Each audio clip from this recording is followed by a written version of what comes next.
There are four methods of entering data through the Glasses Reader program. If you bring up the Glasses Reader program, first method is manual data entry. So if I click on manual data entry, and I click next empty to go to the next location where I have an empty place, I'm going to enter this prescription that you see here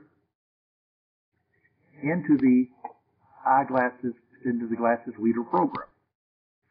Let's move this over here so we can get it close and you can see it.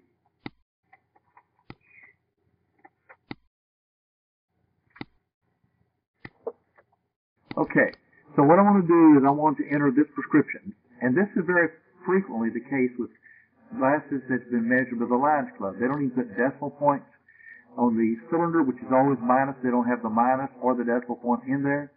So this first line is always the right eye. The second line is the left eye.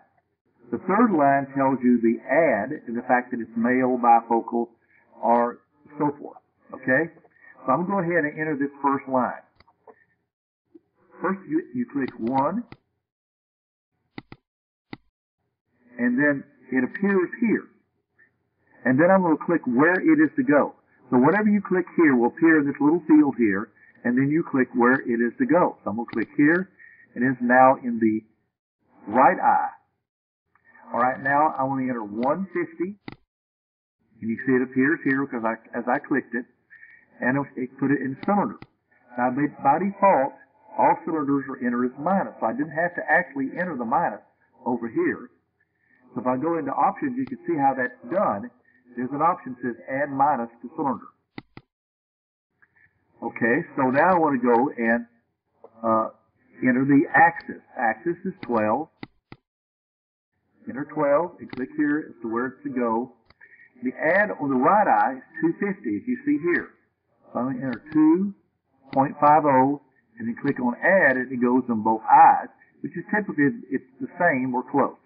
Now I'm going to overwrite this one with the altered add.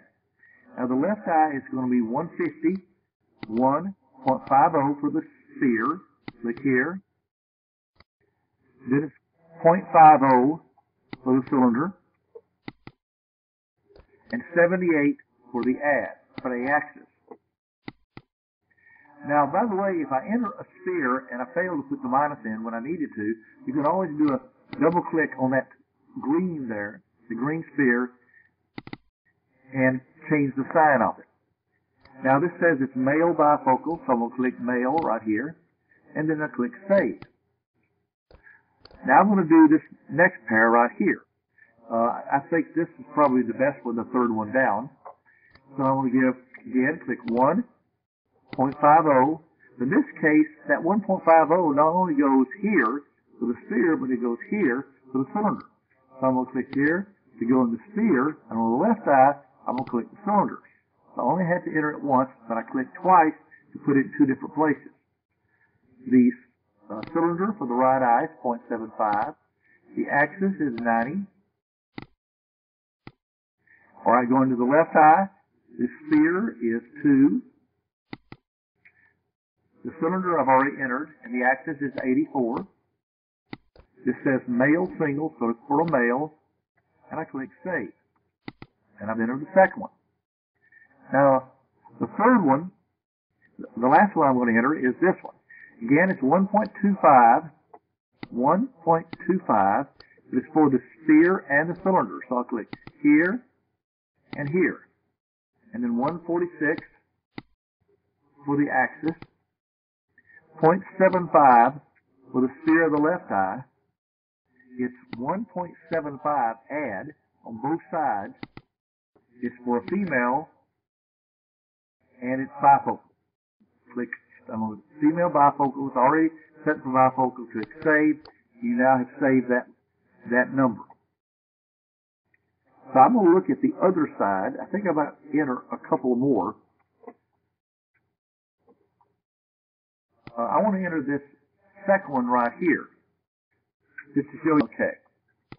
So the second one is 0.75 for the sphere, the right and the left eye. So 0.75.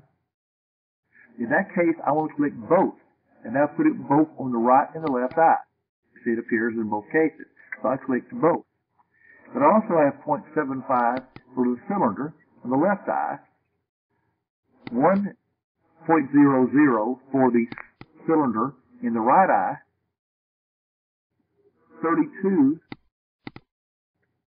for the axis, 124 for the axis in the left eye. It's a pair of female glasses, and I click Save.